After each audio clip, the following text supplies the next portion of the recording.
Kita mulai dari soal nomor 1. Perhatikan bentuk eksponen berikut ini. 4 pangkat 3 ditambah 2x sama dengan 16 pangkat 2x dikali dengan 2 pangkat negatif 2. Nah, jika x adalah bilangan bulat yang memenuhi persamaan tersebut, manakah hubungan antara kuantitas P dan Q yang bernilai benar? Oke, dari bentuk ini, itu nanti akan kita ubah menjadi bentuk 2 pangkat sesuatu. Nah, 4-nya ini kita bisa ubah menjadi 2 pangkat 2, 16-nya bisa kita ubah menjadi 2 pangkat 4. Sehingga kita peroleh 2 pangkat 6 ditambah 4x sama dengan 2 pangkat 8x dikali dengan 2 pangkat negatif 2. Nah, untuk ruas kanan ini, dalam perkalian, di dalam eksponen, kalau operasinya itu perkalian, maka pangkatnya itu bisa kita jumlahkan. Sehingga kita peroleh 2 pangkat 8x dikurangi 2.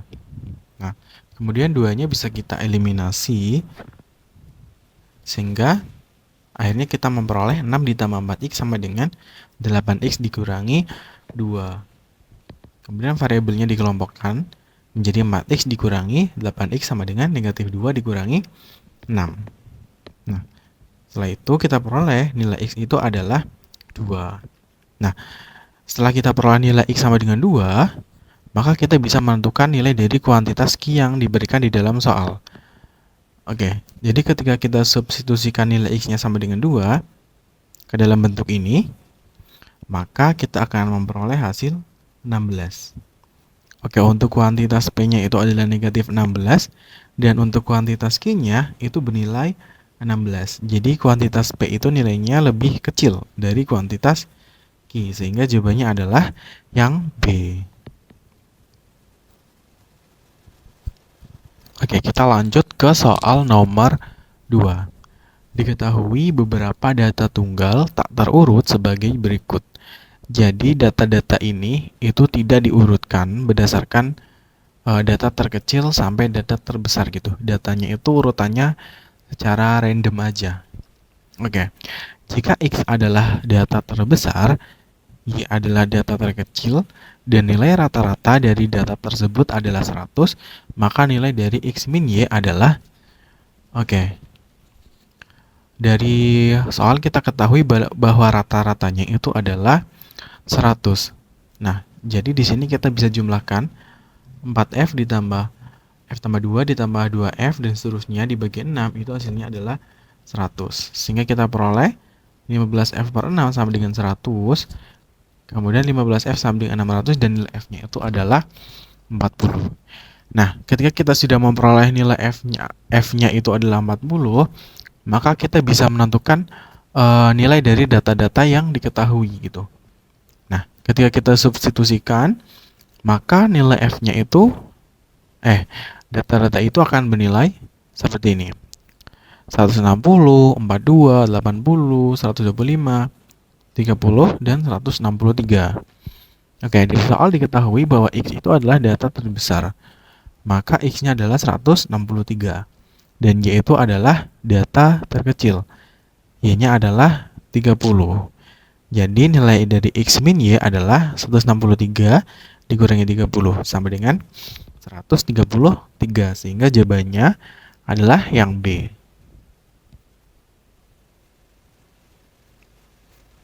Oke, soal nomor 3. Diketahui sebuah persamaan garis A, itu persamaannya adalah Y dikurangi 2X sama dengan negatif 4. Nah, dari beberapa persamaan garis berikut ini, ada berapakah persamaan garis yang tidak akan pernah memotong garis A? Oke, teman-teman perlu ketahui dulu konsep dari kemiringan atau gradien dari satu garis gitu. Jadi, dua garis itu dikatakan tidak akan pernah memotong apabila kemiringannya atau gradiennya itu nilainya sama gitu. Jadi misalkan garis pertama itu gradiennya adalah 1. Kemudian garis kedua itu gradiennya 1 juga. Maka kedua garis itu sejajar dan tidak akan pernah memotong satu sama lain gitu. Oke. Jika dua buah garis sejajar, maka gradien itu bernilai sama. Maka kedua garis tersebut itu sejajar atau M1 sama dengan M2. Gradien garis pertama itu sama dengan gradien garis kedua.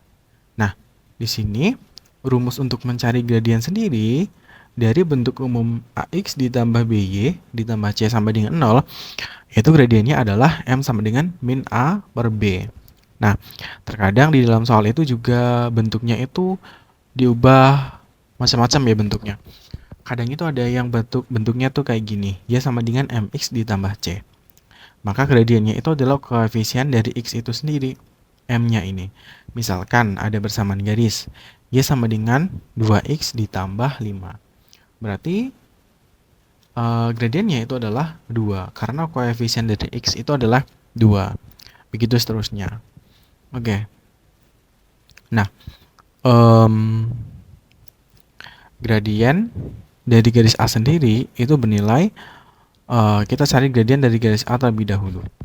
Oke, dari persamaan garis ini kita bisa ubah dulu menjadi bentuk umumnya, sehingga kita peroleh negatif 2x ditambah y ditambah 4 itu sama dengan 0. Sehingga m-nya itu sama dengan min a per b. Hanya itu adalah negatif 2 dan b-nya itu adalah 1. Sehingga gradien dari garis A itu adalah 2. Nah, dari keempat garis ini, itu kita cari gradiennya satu per satu. Kalau misalkan gradien garisnya itu sama dengan 2, berarti garis itu sejajar dan tidak akan pernah memotong. Kalau gradiennya beda, itu udah pasti memotong garis A ini. Oke. Lanjut. Kita mulai dari garis yang pertama. Kita akan mencari garis dengan persamaan garis yang memiliki M sama dengan 2. Oke, kita pertama gambarkan garis A terlebih dahulu. Jadi garis A kalau kita gambarkan, itu gambarnya seperti ini. Nah, kita mulai dari garis yang pertama terlebih dahulu.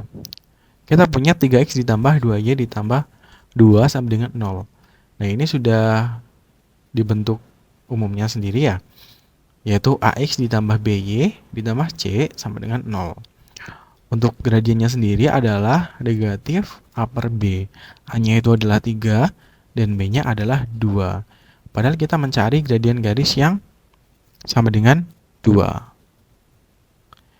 Sehingga garis yang pertama ini sudah pasti akan memotong garis A itu sendiri. Karena gradiennya tuh beda. Kalau kita gambarkan, maka garisnya itu seperti ini, memotong garis A.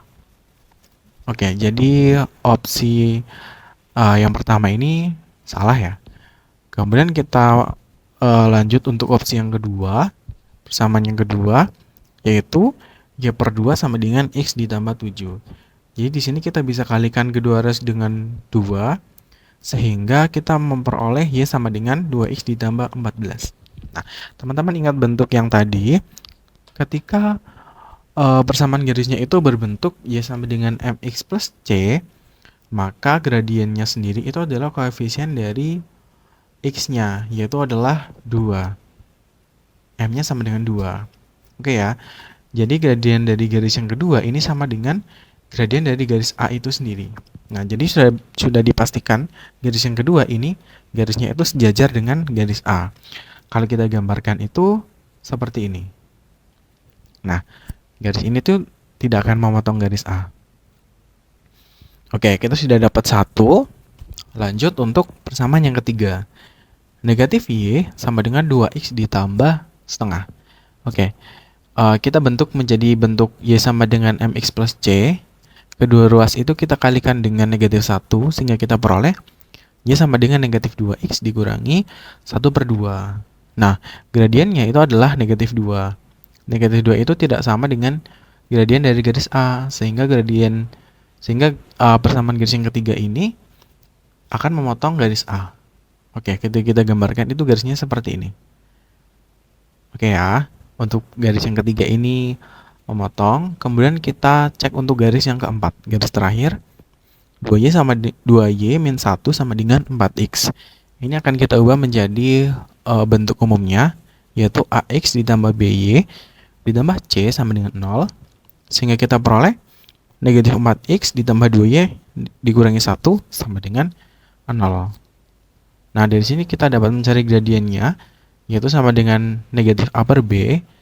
A-nya itu adalah negatif 4, dan B-nya adalah 2. Sehingga kita peroleh gradien dari garis keempat ini adalah 2.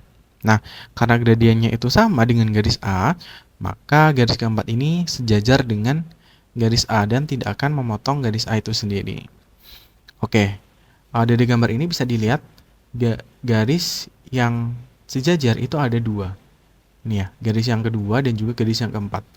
Persamaan 2 dan 4. Jadi, persamaan garis yang tidak akan pernah memotong garis A itu ada 2. Jawabannya adalah yang C.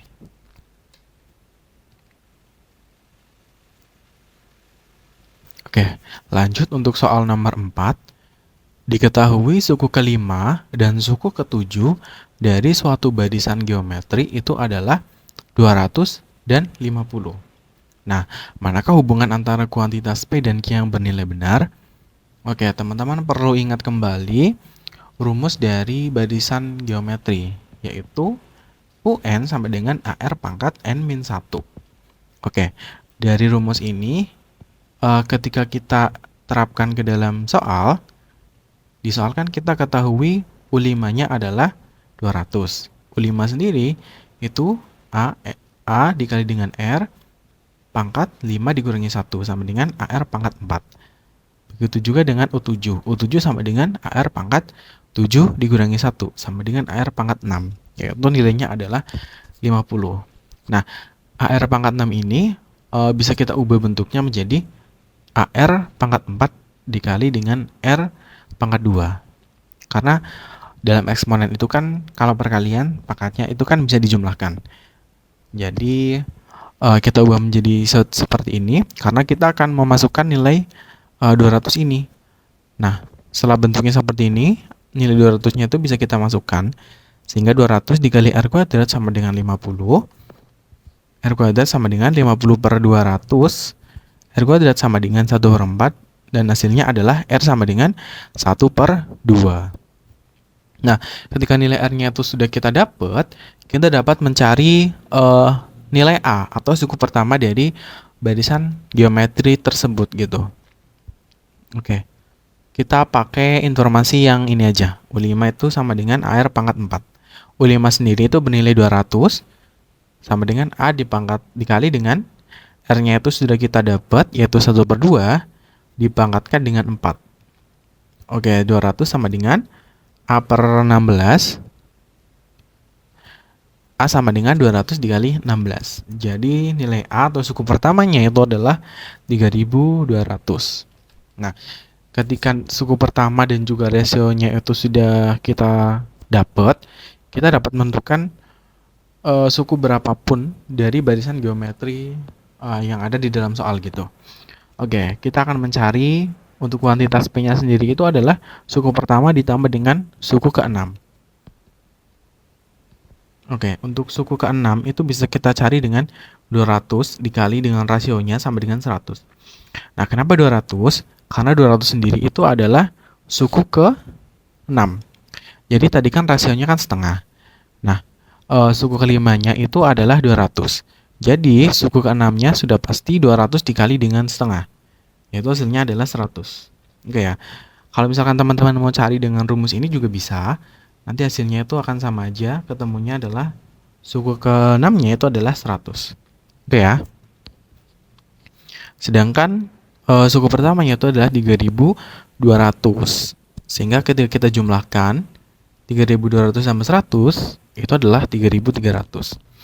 Kuantitas P-nya itu 3300 dan kuantitas Q-nya adalah 3200. Jadi sudah pasti kuantitas P-nya itu bernilai lebih besar. Jawabannya adalah yang A. Oke, untuk soal yang terakhir, diketahui satu data tunggal sebagai berikut.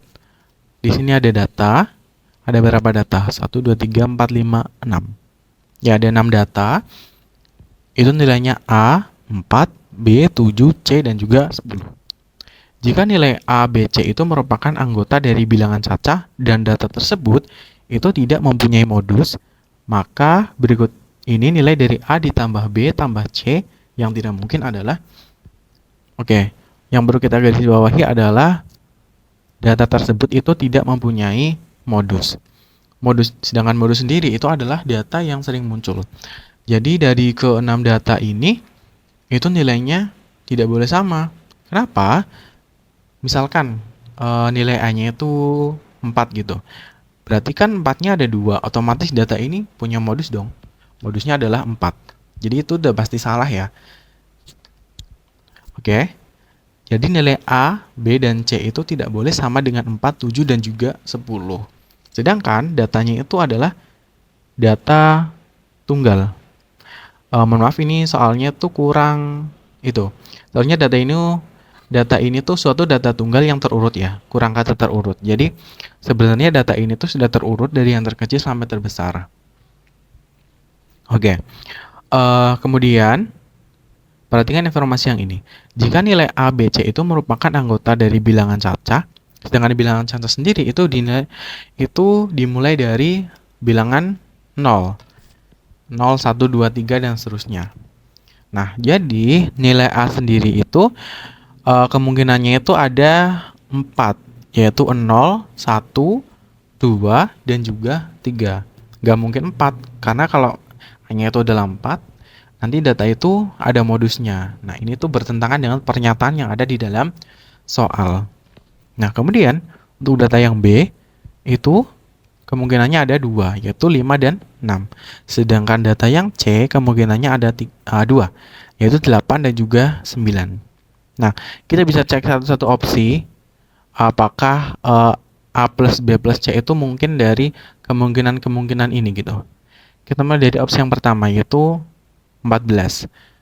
Kalau misalkan kita jumlahkan 8 ditambah 6, 13. 13 tambah 1, 14. Oke, jadi A itu mungkin ya. Kemudian untuk opsi yang B, 15.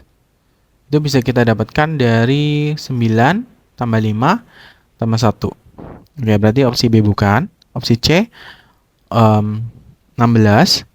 Bisa kita peroleh dari 8 tambah 6 tambah 2. Kemudian 18 itu bisa kita peroleh dari 9 tambah 6 tambah 3. Oke ya, 18. Yang tidak mungkin berarti adalah 20. Nah, karena kemungkinannya kita coba angka yang terbesar gitu. Angka yang terbesar dari kemungkinan A itu adalah 3. Kemungkinan B-nya itu adalah 6, dan kemungkinan C-nya itu adalah 9. Jadi ketika kita jumlahkan nilai masing-masing yang terbesar, itu akan menghasilkan angka maksimalnya itu adalah 18. Jumlah maksimalnya itu adalah 18 gitu. Sedangkan jumlah yang menghasilkan 20 itu tidak mungkin. Jadi jawabannya adalah yang E.